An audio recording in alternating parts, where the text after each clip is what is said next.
Right, everybody. Hello, hello, hello. Welcome. Just going to give us an extra few seconds here. Let some other folks hop on. Got some more logging in here, but we have our 2025 listing mastery blueprint, and super excited that all of you were able to make it here today. So, all right, let's just go ahead and kind of kick things off. My name is Mark Neuterman. I know I could see some former clients, some folks I don't know, but super excited to have you here with us. If you want to take a look at our website, therealestateagentuniversity.com, if you want to follow us on social at Mark Neuterman and at the Real Estate Agent University.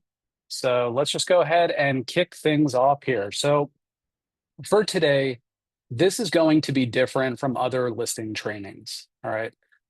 This is not a sales pitch. This is a real training. What I tried to do is take 60 minutes worth of content from 6 hours of upcoming programming from my 6 week listing mastery program starting in January. So, because each of you showed up, I want to respect you showing up. So, please take notes as we go through. This is not a hype session. This is an educational session to help you learn and find really good systems on how to move forward into 2025. So, what we're going to cover today, and give you a little bit of an introduction and a background into myself for those of you that are new. We're going to talk about 2025 and the importance of it. We're going to talk about you revenue generating and time, mindset, seller speak, getting listings, branding and marketing, increasing price point, some pointed instructions for each of you, and then I'll share my upcoming programs if anybody wants to explore those. So, as I said, my name is Mark Neuterman, founder and CEO. My company is the Introduction Network, also the Real Estate Agent University from an educational and coaching standpoint, and the Real Estate Referral, which is really trying to get everybody connected as best as possible. My path in real estate, so 23 years at this point, 5 billion in transaction volume overseen, and I've done everything from residential, commercial, investment, development, luxury sales, management, leadership, and coaching. So when I say that I've been there and I've seen it, I can tell you I've been there and I've seen it. Of course, there's plenty of other things out there, but it's great to be able to bring a holistic view into real estate when working with all of you and share that type of insight. Where things got started, little 18-year-old Mark here in Daytona Beach, Florida. Started out, read Rich Dad, Poor Dad, and really I was in flight school to be a pilot at the time, got my pilot license, and then turned 18 and jumped into real estate. I was fortunate enough by 23 to be one of the most successful realtors in Central Florida. So this is really important to kind of take a look at. And a lot of what I'm going to share today is through my own experience. When I started my second journey into real estate sales, I was in San Francisco. Zero contacts, no friends, and no car. And if you take a look at that so serious photo, I was just studying all the MLS trends, and we're going to talk about a lot of this today. I set up a table at the local farmers market with free coffee and property flyers to meet as many people as possible, started networking groups, went to international conferences, took clients out in a black SUV to be able to focus on them. So, as I'll share, I heard a lot of skepticism walking in, but what happened in my second year, I did 23 million in sales and things started growing from there. So, what we're going to talk a lot today is about being scrappy, smart, strategic, and intentional. From that point, I went down to South Bay, Los Angeles with Compass as a brokerage. Was a sales manager, led it from 300 million to 2 billion in 24 months. We became the number one office in the United States. And at this point now, I focus mainly on education, coaching, and my other businesses traveling around. Real Estate Mothers is a really exciting program with Bethany Vaughn, one of our coaches, to help moms balance between family and career, which is always one of the biggest challenges that they're going to face. So, why I'm focused on listings for 2025 and why I'm really excited about this program. So let's break this down. First things first, we have the NAR ruling, which pushed a lot of agents out. We're going to continue seeing a lot of agents that they don't want to learn new things and they don't want to change, which now that's going to create a really big opportunity for you. You have a lot of buyers and sellers coming off the sidelines after a 2-year break. They were waiting in terms of, okay, our interest rate's going to come down. What's going to happen? I'm married to the interest rate in the home that I purchased. But guess what? Life still happens. I want to be closer to my family. I have to relocate for a job. We have a lot of positive economic indicators. And also, I went through 2008 firsthand. Had a development company, had 9 homes at the time, and I can see what an opportunity you each have. But rates are coming down, and I want to call this out for you to communicate this to your clients as well. The rates that we saw during the pandemic, that's not going to happen again. From speaking with different lenders, I think 5.5 next year is probably going to be the best that it's going to be. So get used to sharing that math and showing them what exactly that might look like in terms of waiting, market appreciation, maybe an extra $200,000 on the sale price of a home versus 5.5 versus 6.5 versus 7% interest. All right. So you want more listings, but here's the imposter syndrome. I'm only known as a buyer's agent. While the competition, they dominate with the listings. I'm new into real estate or the market is bad. So I hear a lot of these different comments from clients, and it's something that I really want you to think about because these limiting beliefs are going to hold you back if you allow them. What I was told in 2014 San Francisco was there's 4,000 agents in a city 7 by 7. There's no inventory. You're the wrong demographic. You don't have any connections. You don't even have a car. You're going to fail. And I'm going to stop on this slide for a second. I'd like for you to either take notes or take a photo because this is exactly what I did. And it's nothing special. I joined a reputable brokerage and I updated all of my social media. I studied the heck out of the MLS like you saw in that photo. I drove around the town, saw as many properties as I could, learned every bit of data that I possibly could actually find out. I practice being able to speak about that data conversationally. So, well, if you're in Noe Valley, you're looking at an average sale price of 2.5 on a single family home, 2.5 million. The average price per square foot at that point is about, 1,000. But if you go across the street in Bernal Heights, it's more of about 1.3 for the average sales price, and the price per square foot drops to about 550. So I actually think there might be a little bit more room to run on that side of the street. That's just basic data. But by being able to talk about it and create these conversations, you find a lot of different folks now want to learn more and they see you as the expert. I put myself in front of as many people as possible with a chance of just talking about this information. I took top agents and my manager out to lunch and went with them on tour because you're going to hear what they're talking about. You're going to learn their perspective. You're going to understand the trends. It's almost through osmosis. I said yes to every opportunity, even if they seemed pointless. And then I let the business come to me organically by just being exceptional at what I did and create raving fans. It was nothing special. I just cared so much and wanted to make sure that I was the expert. For 2025, forget what you know. All right. If you want listings, even for today, even for the next 60 minutes, forget what you know and approach this with an open mind. There's no one size that fits all, and each of you have a very different business. But I want for you to start obsessing about listings to be intentional, strategic, consistent, and patient with yourself.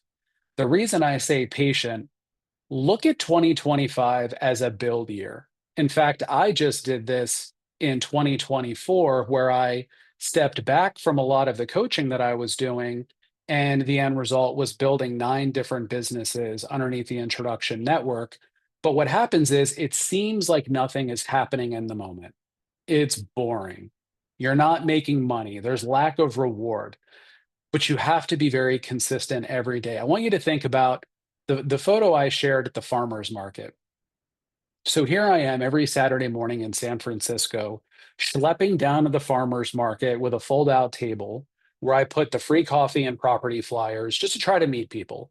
And some Saturdays, nobody would talk to me. I'd have people come by, they would just take free coffee and walk off. They would, sometimes nobody would stop at all. But I knew that if I showed up every single Saturday and I was consistent with it, then I'm going to start to meet individuals, which is what happened. The head of product at Twitter, the head of Oculus. I meet their families, I meet their kids, I meet their pets, and we start becoming friends. And sure enough, they want to start talking about real estate. Or think about weight loss. Nobody is losing 20 pounds overnight. You have to be in a caloric deficit. for a very long period of time and be consistent. So look at 2025 as a build year for each of you on this call that wants to develop a listing business. Please look at it as your time to shine and really be consistent with it. But why do you want to be a listing agent to begin with? Those who list last. I believe the last 2 or 3 years were a really fantastic lesson for a lot of folks in real estate that relying on buyers, well, guess what? If they're not buying or if there's nothing to buy, that's a pretty tough spot to be in. Why else? Control. You control the market, you control the narrative, you control the insights, the pricing, the relationships, the wants, and the needs. When you think about things like narrative and insights, you're setting the market.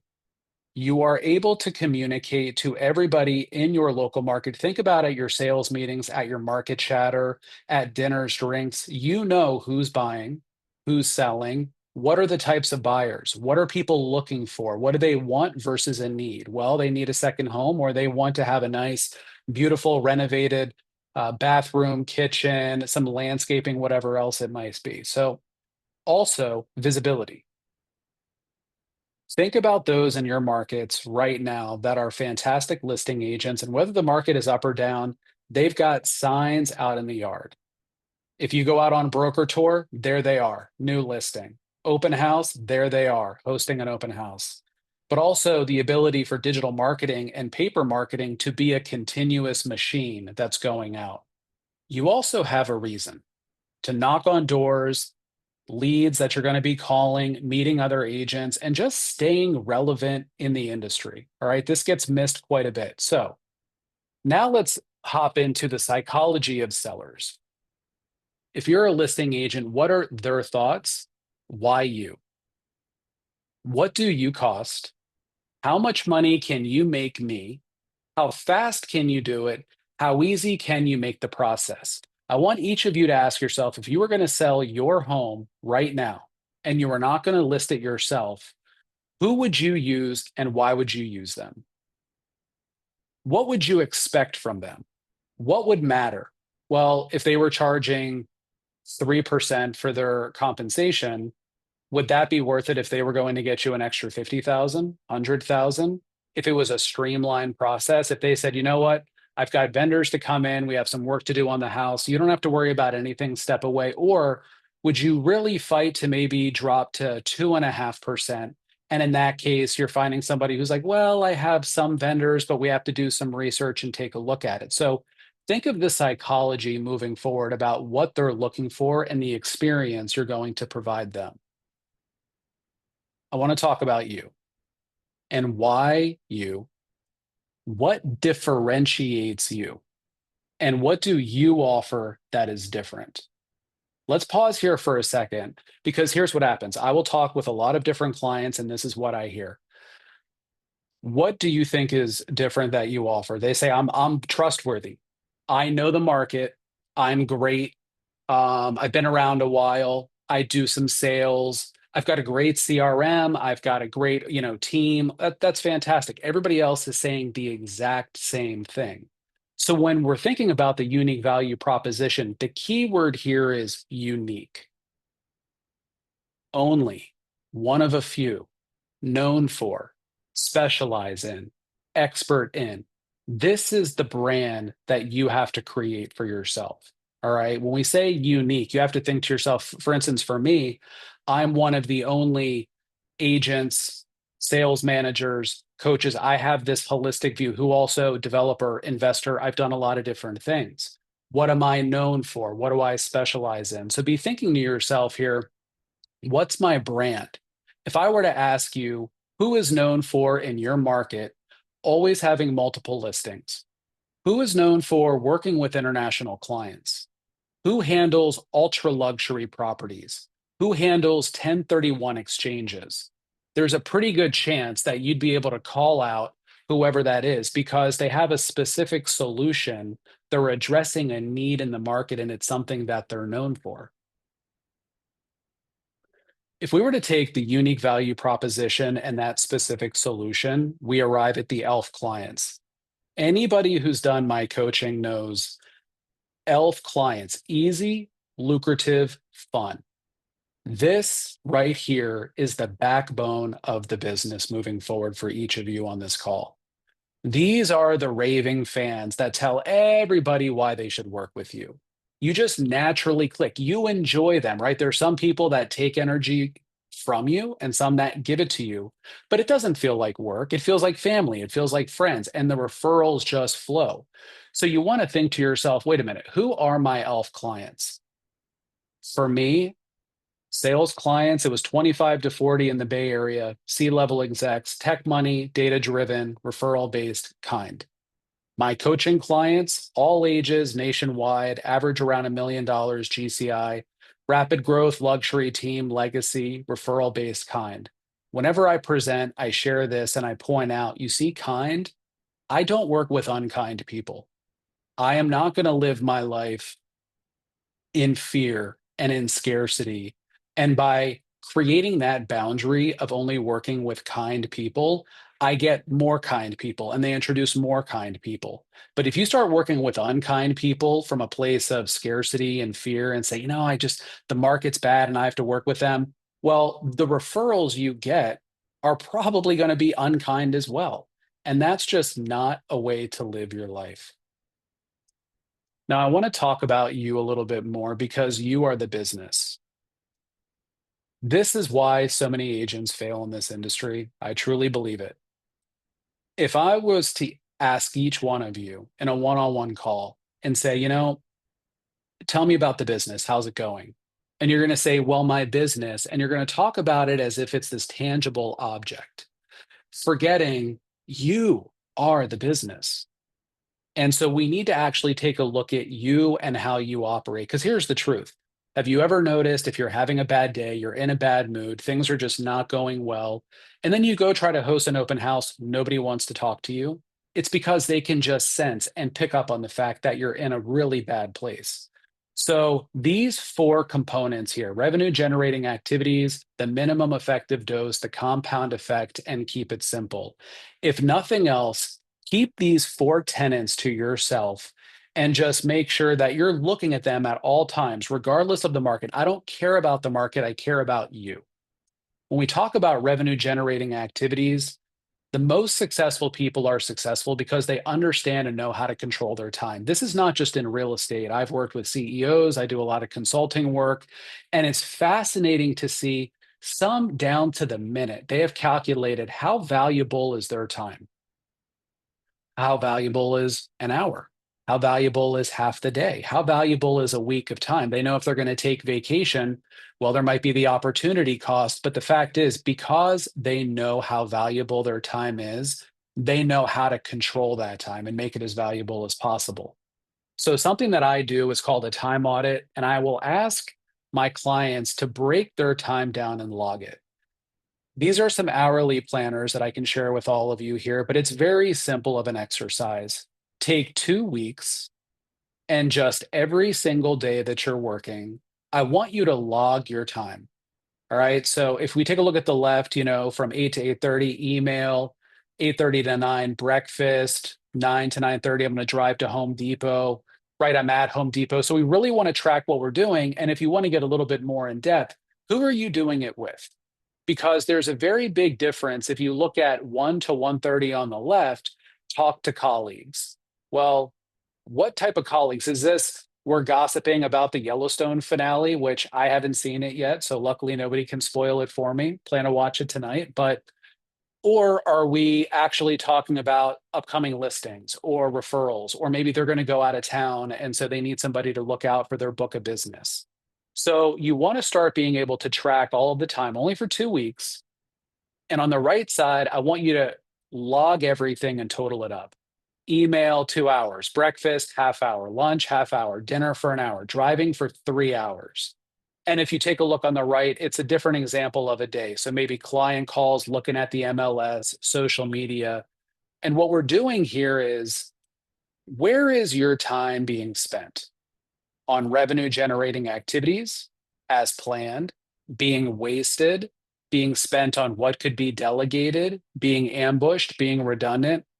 I know how unpredictable real estate is. Trust me, I know, especially as a sales manager when I was in South Bay, Los Angeles, I had 206 agents. A calendar and a schedule is just not a thing, right? Things pop up. However, it was a perfect opportunity to learn how to be better and how to start consolidating certain things. And so you think to yourself, wait a minute, where is the time going during the day? How many of you might have said there's not enough hours in the day? There's just not enough hours. This is what we're looking to do to quantify it. If you take a look on the left, you've got 12-hour days. Let's be honest here. If you're in real estate, you're probably working from 8 a.m. to 8 p.m., 7 days a week. I'm going to take a day off, and it doesn't really happen. That gives us 84 working hours during the entire week. So if we take a look at the right-hand side and we've totaled everything up for our week, we see, all right, driving was 10 hours, email 12 hours, social media 9 hours, property prep 3 hours. We need to be very honest with ourselves. What's a revenue generating activity? It's making you money.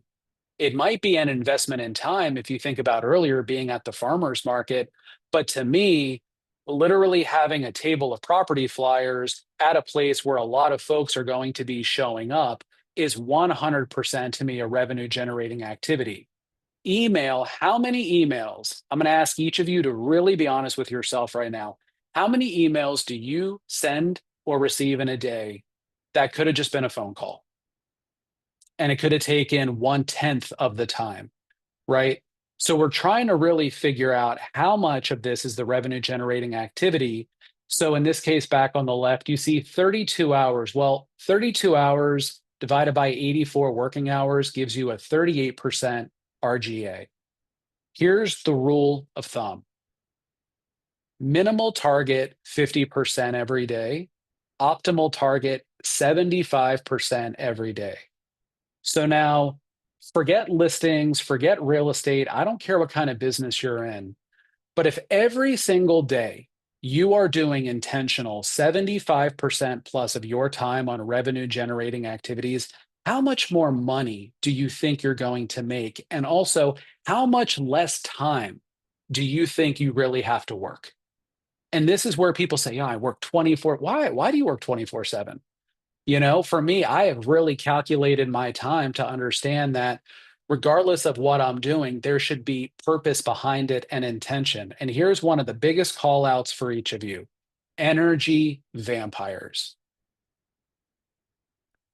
Those without much going on love to waste the time of those who do have a lot going on. And you have to have the boundaries to protect your time and energy. Think about it. You know, God bless them, but there's folks that might be at the office and they're not really doing much. They just want to chat. They're not really doing business. They're not really doing sales.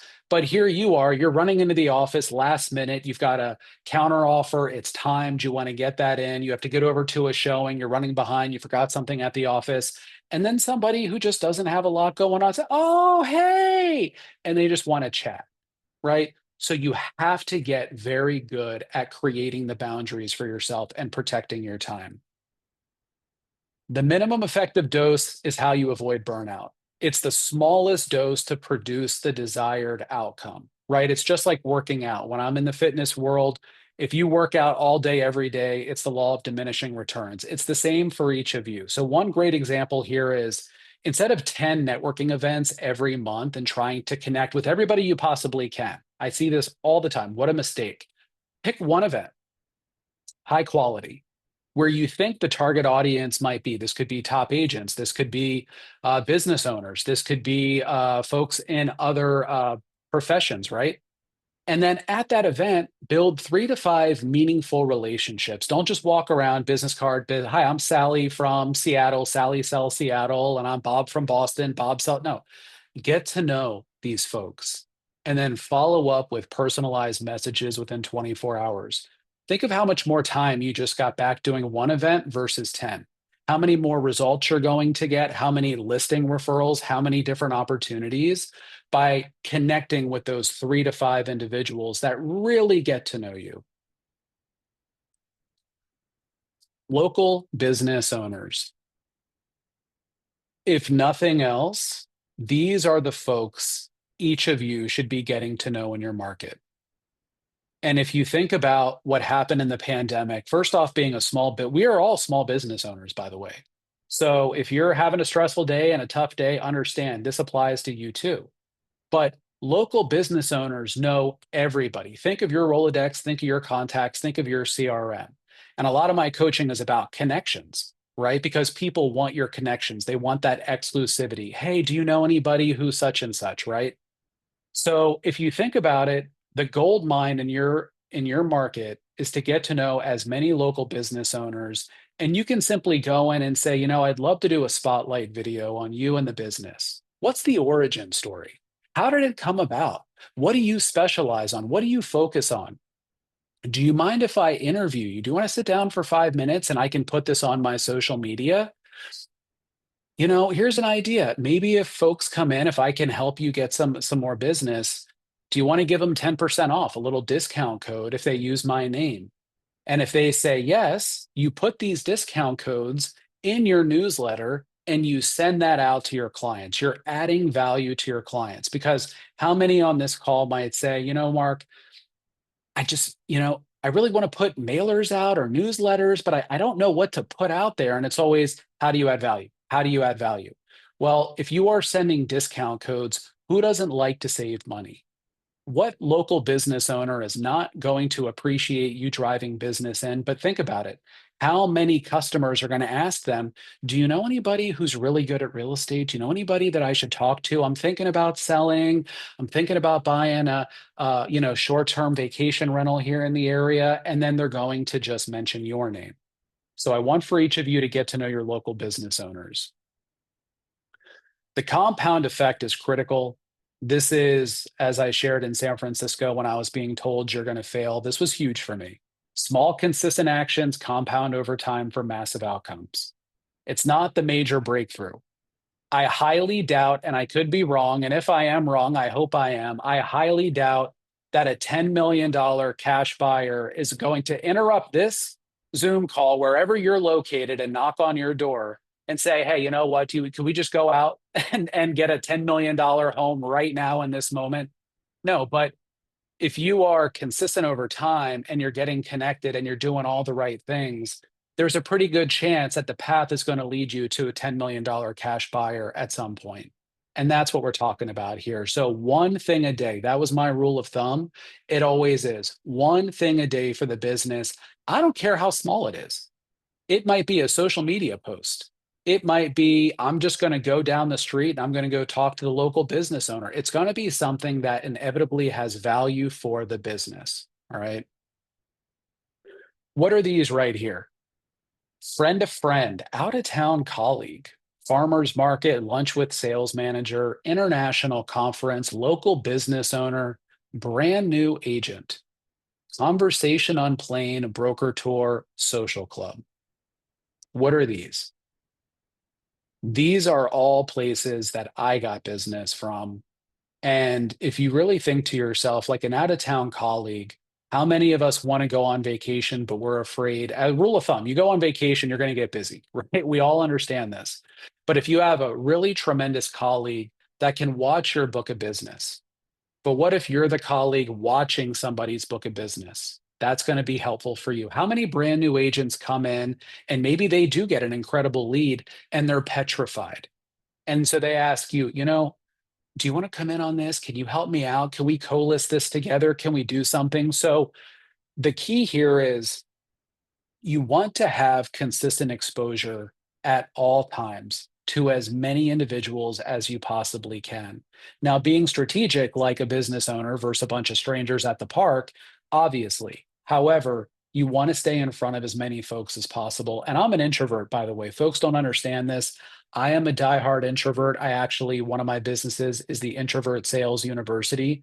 So I know how difficult it can be to stay in front of folks constantly and feel on. And that's why we look for the ELF clients, because it's going to feel so much more authentic for you. You don't feel like you have to perform or be on. Let's quickly just talk about your mindset here. For me, I don't like to talk about myself. right? Even in the coaching world, I don't want to be the next Tom Ferry. I want to help all of you make more money. I like to help others. I like to teach. So it's weird to get out and promote myself. And I had a mentor once say to me, Mark, every client you help protects them from a bad experience with an agent that's not looking out for their best interests. I said, damn, I've always been a protector, right? That makes sense. And that really helped me feel comfortable saying, you know what? I am an expert. I know what I'm talking about. Let me help you. I want you to realize you're the best at what you do if you decide to be the best. What's the best? Real trends? Is that the best? No. The best is whoever's the best fit for the client and who actually genuinely is going to help them. Clients are lucky to get to work with you. I see some of the names on this call. Fantastic. You are fantastic at what you do. You don't buy listings to just try and market yourself. I see this, folks that just take listings at unrealistic pricing expectations and they sit on it for, 6 months. Think of all the time and money you're burning up. You think you're going to get lead opportunities, but you're not. And you never discount your value. I'm going to tell you right now, if you start discounting, the referrals you get are going to be looking for discounts as well. So this will ultimately backfire. You've got to be confident. If I want somebody to sell a property of mine, they better be confident. They better believe in themselves. They better know what they're talking about. I don't want any of the, oh, maybe if we try this, right? And it's just, you think to yourself, especially at the higher price points, folks get very intimidated. And I can understand that. But I want you to think of the most confident agents you know. Take out the sales volume, take out the commission, but what do they have in common? They know what they're talking about. Wealth and knowledge about the market. Yep. Been in that property, been in that property, seen that property, helped sell that property, used to own that property. They know the data and the trends. Yeah, we're looking at, single family homes right now are up about, 12% in the last 2 years, but, condos are really only up about 5%. And if we start taking a look at things like TICs, they're down 10%. So they know the data, they stay current, and they continuously educate themselves. They've seen the properties, they've got a lot of experience, they know everybody. Think about how much confidence you have if you have the great electrician, the great stager, the great plumber, all the other agents at the other brokerages. You just pick up the phone, right? 30 offers on a property, you pick up the phone. That's what helped me. I always told folks more than 50% of what I do is build relationships with other agents. So when there's 30 offers on the table and I say, I want a seat at the table for my client, I'm going to get a phone call. Even if we're not in the ballpark, we might get the shot to come up on that. So they know everybody and they go to office meetings and events. One of these talk tracks is I shouldn't be a hidden agent. I don't want to be a hidden agent. I should be out there and be seen and everything else. And it's true. But that absolutely includes the office meetings and events because that's where you're going to get to know one another. But also, you're going to hear things and you're going to have conversations. Hey, by the way, I forgot to mention this, but do you know anybody who's looking for maybe a 3-2 single family? Do you know somebody who's looking for a little condo? I have something coming up here in about 2 months, but my seller told me to keep it hush hush. They're really happy to let it go. And there you go. And you wouldn't have had that if you weren't at the office meeting. How do you build confidence? By being in the game. I'll tell you right now, the Real Estate Agent University, a lot of what I'm trying to do is make education and coaching or the ability to learn and stay in the conversation free because I don't think it should cost anything to be in the conversation. It's like an ongoing sales meeting for everybody. I'll tell you what I did to gain confidence in San Francisco. I put on a suit and went somewhere every day. Didn't really have anywhere to go, but I put on a suit and I went somewhere every single day. Went to the sales meeting each week. Studied market trends to be conversational as I shared to talk about things. I did role play. I'm going to tell you right now, and I know some of you might balk at role play and say that's a terrible idea. I hate that. It's annoying. I'll say this, more than 75% of clients that I've worked with who've been in the business for more than 20 years. Let's say the average price point for sales for them would be 2 to 3 million.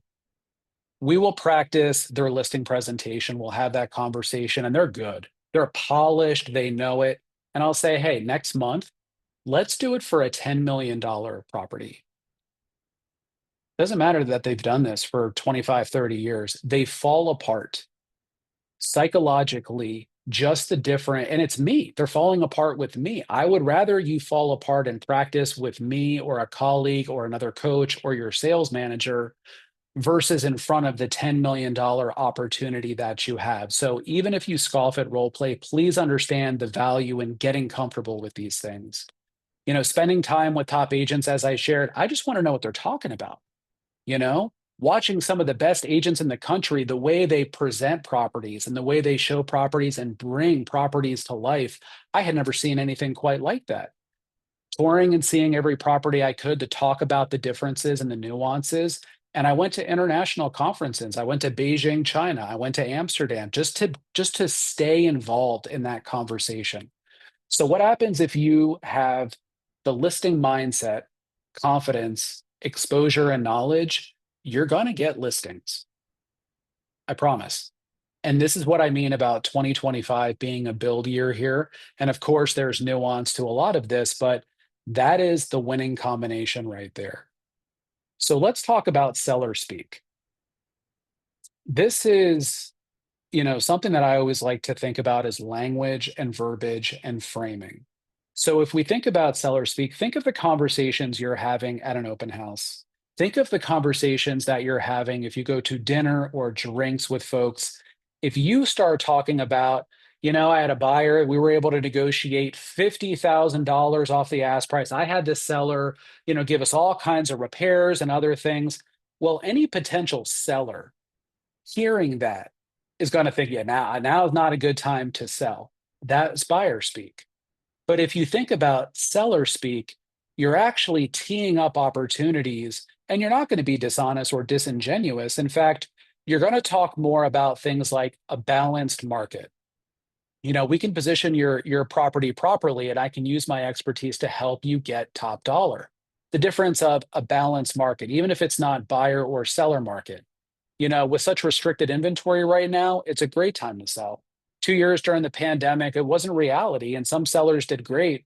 But a lot of those buyers were hopping in, sight unseen, no contingencies, and there's always risk with something like that. So when you start teeing it up a little bit more, all of a sudden they want to learn more. And for you to say, if you're ever curious what the home value is, just let me know. I run reports every day for my clients. Don't worry, you don't owe me anything for it. I just want folks to be informed. I mean, who doesn't love real estate? You're passionate, you're offering this out. It's just a very helpful way to approach it. And look, I'm blessed to have a lot of wonderful clients and a healthy book of business. But look, it's no trouble if you want me to give you my opinion on your property. Keep in mind, folks often think you are too busy for them. Have you ever run across that? In real estate, we want to appear successful, the optics of success on social media, so successful. And then folks think to themselves, they're probably too busy to let me know. I don't want to bug them. I don't want to bother them. And that just really kind of works against the entire mission. Something like this. Yeah. I'm just solution focused. Things go wrong. My value is my experience, just like a pilot who knows what to do when something goes wrong. And how much do we all appreciate honesty? It's not always a good time to sell. Yeah, how many sellers will love you for just being honest at that? Context matters in all things, and the details dictate whether it's a good time or not. Don't trust anybody who blindly tells you to just buy and sell without knowing the details. And in fact, when I was in San Francisco selling there, I did say no more than I said yes, often. I would tell clients, I think that's a really bad idea. Based on you giving me the entire picture of where you want to go in the next 5 or 10 years, the financials, the plan, the family growth, I don't think this is a good idea at all. I would wave off on that. And they always appreciated the honesty. And even if they didn't transact, how many more referrals because they know they're dealing with somebody who has integrity? I get asked all the time about compensation. And this is what I'm going to say. If I were asked, why is your compensation 3%? That's what everybody pays me. Keep it simple for yourself. Even if they're not asking and you're having the conversation about what your compensation looks like, That's what everybody pays me. It really neutralizes the entire situation. It's not one of these, let me defend the value. It's not one of these, let me break it down for you. It's just a very easy, that's what everybody pays me. And I never had anybody push back. That was it. Done. So getting listings, it's not just collecting names, putting information in the CRM, crossing paths, telling people you do real estate, getting email addresses. What it really is, it's you being effective and adding value, creating the experience. And I know for each of you, let me guess, the long-term objective is listings come to you. You get a phone call, hey, you know what? I'm thinking of selling my house. Do you mind coming over? No competition. It's just you. Right? You have an entire neighborhood, you have an entire farm, you have the entire market, and everything is coming to you. That's fantastic, and you can build that. But what can you do right now? What's the easiest and most simple thing you can do to immediately get in front of as many people as possible, appear as the expert in real estate while also being likable? That's the question. The reason I say likable is think about yourself and think of who you like to be around, who you like to work with, who you trust. You like them. This is a human behavior kind of thing, right? The L factor, the likability factor. Think of how many contacts you might have, but you just go with the person you like the most. And sometimes it doesn't make sense, but think to yourself, back to the ELF clients, you're going to naturally connect with certain individuals. So, what can you do right now? You have to be offering something of value. For me, I gave free coffee, flyers, and then great information. If you want to talk about 1031 exchanges, if you want to talk about San Francisco proper, if you want to talk about, ADUs or a condo versus a TIC or possibly investing or even commercial properties, because I have a, background in that, then I was giving accurate, real-time, great information in the moment. So why should they listen to you, and how is listening to you going to help them? Right? Everybody gets into this basic talk track of, well, the market's going to be pretty good. No, why? Why should they listen to you? And why are you the expert? Something I want to call out here, your strategies and tactics should vary for these timelines of clients: 0 to 6 month, 6 to 12 month, 12 to 24 month, and 24 to 48 month. You need to be thinking long term about all of these different types of clients. So let's break these down. A major mistake is only thinking about that 0 to 12 month, right? Everybody talks to me about their pipeline. I'm worried about my pipeline. What do I do with my pipeline? I hope your pipeline is projected for 3 to 4 years out. Because if you're only thinking about 0 to 12 or 0 to 6, that's why you panic. Because you're not seeing the big picture. You have to detach and step back and really ask yourself what's going on here. Think of, for each of us, it is December 16th. How fast has this year gone? How fast has this month gone? 6 months, blink of an eye. 1 year, blink of an eye. But you took your eye off the ball and you were only focused on, let's say, 0 to 6 month. Urgent need to buy or sell. Something probably happened, right? For me, I'm in St. Petersburg, Florida. We had 2 hurricanes in 10 days. The amount of people from that moment who in October had zero intention of ever moving, who here they are 2 months later listing their homes. That's a 0 to 6 month, and that happened from 2 hurricanes in 10 days. So maybe it's a referral, somebody who already knows you, they can turn to you. If you look at the 6 to 12 month, it's an important need to buy or sell. I'm thinking later this year, I'm going to sell my house, maybe capture some equity. Could be one of the life events that happen. Referral, open house, knows you, like the open house buyer. They're starting to look. Well, we're just checking out neighborhoods. We're just kind of taking a look at all of this, right? So all of a sudden you have that. Your 12 to 24 month, they're thinking of buying or selling, but it's different types of reasons. Maybe it's the referral open house, but maybe they're coming from the marketing. Now, all of a sudden, this starts to open up to, wait a minute. Oh, yeah, I've been farming and I've been doing the marketing. I've been doing these other things. So you're starting to capture more business. And if you look at the 24 to 48, this could be the repeat client that you haven't talked to, that you haven't gotten lunch with, that you haven't invited to a client appreciation event. This could be the referral open house, could be marketing. But this is what I mean about staggering these different types of groups. But you don't want to forget your 24 to 48 month or your 12 to 24 month, because that's the actual backbone of the business right there. We talked about the unique value proposition. What happens when you brand it? And we're going to break this down. There's a difference of branding and marketing. But when you brand the unique value proposition, so as we talked about, this is what you specialize in, this is what you're known for, and you're creating the brand around that, you become the first choice for clients and referral partners. I'll tell you, as a sales manager, if I have a request from one of my agents for a referral across the country, I'm going to call that sales manager and I would say to them, do you have somebody who specializes in 1031 exchanges? Do you have somebody who handles $100 million properties? Do you have somebody who's fluent in multiple languages? And so you become that first choice. If we think about our marketing guidelines here, you want to reflect the brand perception, whatever your perception of the brand, whatever you want folks to feel. Visually pleasing, simple, direct, easy to understand, but the message has to be for that specific audience as well. If you're using a CRM, you can have different messaging go out to folks at a lower price point versus the higher price point. Don't think because you send one email blast, it's the same blast and the same message to everybody. That's not it at all. That's the ability to really get targeted and break things down. And you want to limit text to the best of your ability because folks are just not going to read. It's a visual age. People love videos, they love reels, they love photos. And if there's too much text, they're going to check out. And this is something that I still have to work on all the time. Even when I was building these slides, I build it and then I try to chop the words down and chop the words down, and I keep trying to chop from there.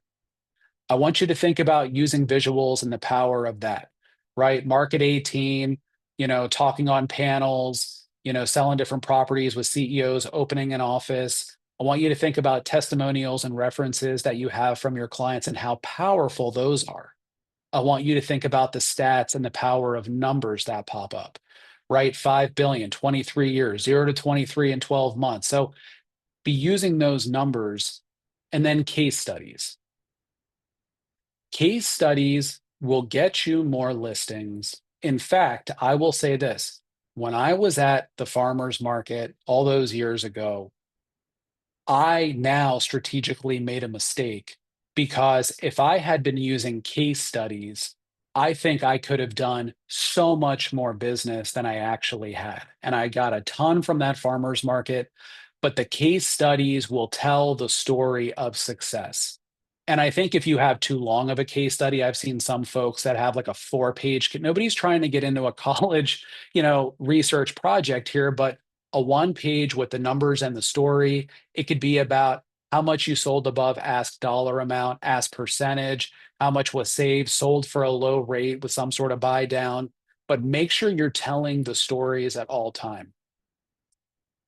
Now we step back on the branding here. If the unique value proposition is the brand, you want to market the brand. And this is again, branding is not marketing. Brand is what people say about you when you're not in the room. What do you represent? What are you known for? And how do you make them feel? Everybody wants to feel safe, secure, heard, and seen.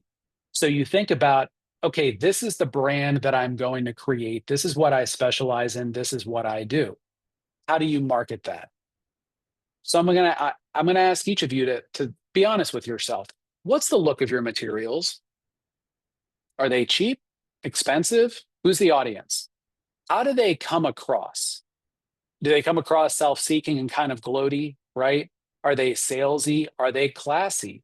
Where are they going? Is the message relevant? And I'm going to encourage you to seek feedback from those that you know. Ask your clients, ask your family, ask your friends. I just created this mailer. Does this look tacky? Does this look cheap? How does this look? Depending on brokerage, you have marketing professionals to help you even take a look. Ask your sales manager, what do you think of the messaging on this? So when you market your brand, you want to align it all to be consistent. The listing presentation, seller buyer guide, social media, client gifts, the events, having a really nice aesthetic that is going to be consistent for you. We are absolutely going to briefly talk about price point.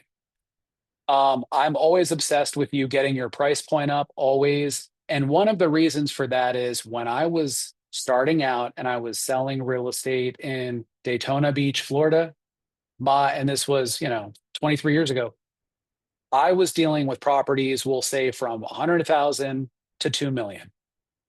And then I move out to San Francisco. And my broker at the time said, "You're going to really enjoy those extra zeros on the end of the commission check for doing the exact same thing."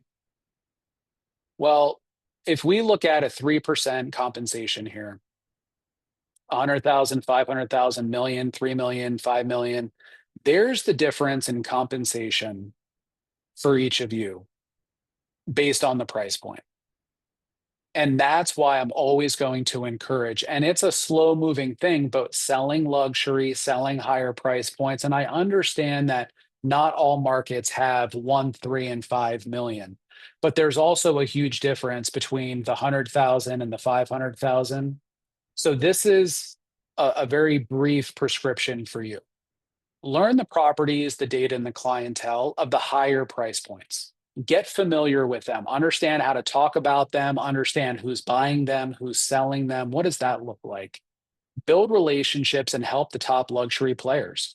I'd love to put signs out for you. I'd love to stand at the door and just, keep a head count. I'd love to host any open house and do whatever I can. Create your own luxury brand. Do you know who luxury agents are? People who call themselves luxury agents. They don't have to sell anything. Just like, one of the reasons I like education, how many coaches that are out there, they just call themselves a coach. All of a sudden, poof, I'm a coach, right?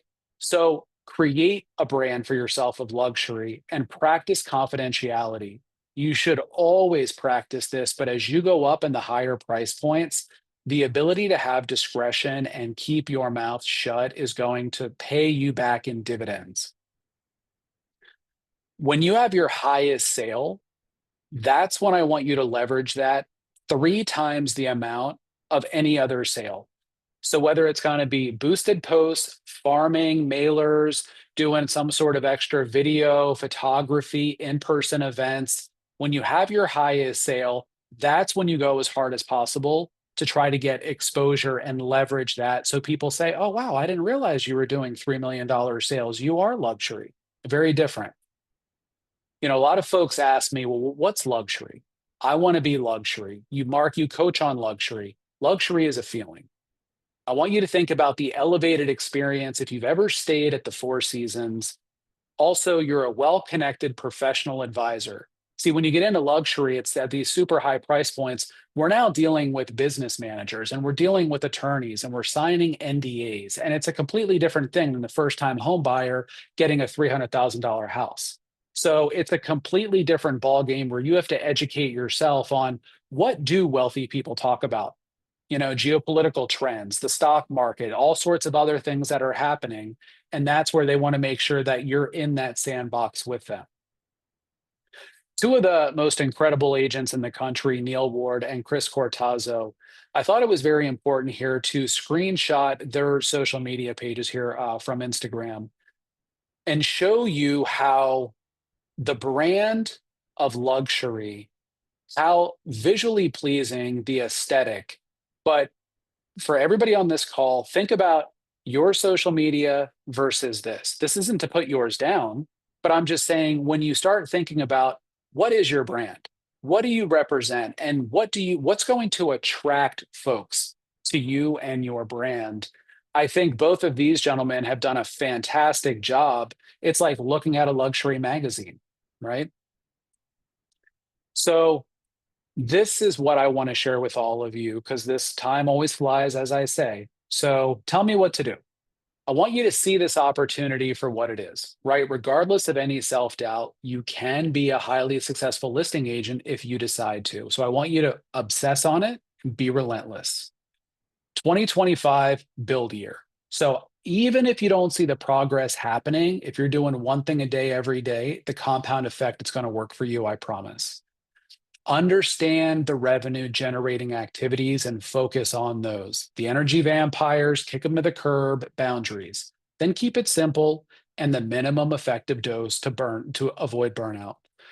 You got to recognize you are the business. All right. So have this all encompassing knowledge of the market that you can talk about, be confident, and get in front of other people and just spark the conversation. Identify what makes you different and find your elf clients that you can obsess over. Be known for something specific. Use targeted language and seller speak to attract sellers and put yourself in a position to help them. Right. So think about what you're saying, where you're at, what are you attracting? So now I'm going to share some of the upcoming programs that we have going on. If anybody's interested, we've got the January 2025 group programs coming up. We've got Real Estate Mothers with Bethany Vaughn. As I said, for anybody who wants to, any of our mothers who balance or any of the soon to be mothers, we've got Mindset Mastery with the incredible Charlie Ward from the Big Island, and I will be doing Listing Mastery. You see two QR codes, one for all brokerages and one for Compass. For those of our Compass family, we do have a lot of this listed at Coaching at Compass. For our other participants here, that's the other QR code straight to our website. Also have some self-paced virtual programs. I know how busy all of you are. And so if you want to learn, when you want to learn, as you want to learn, this is more my style: Listing Mastery, Buyer Mastery, and Referral Mastery. And then lastly, we have one-on-one coaching with both Bethany and Charlie. If anybody's interested, for $1,500 a month, 3-month commitment on that. So I just want to say thank all of you for prioritizing your own growth and showing up for yourself on this. It's been a pleasure to be here. If you have any questions at all, please reach out, support@markneuterman.com, and be well.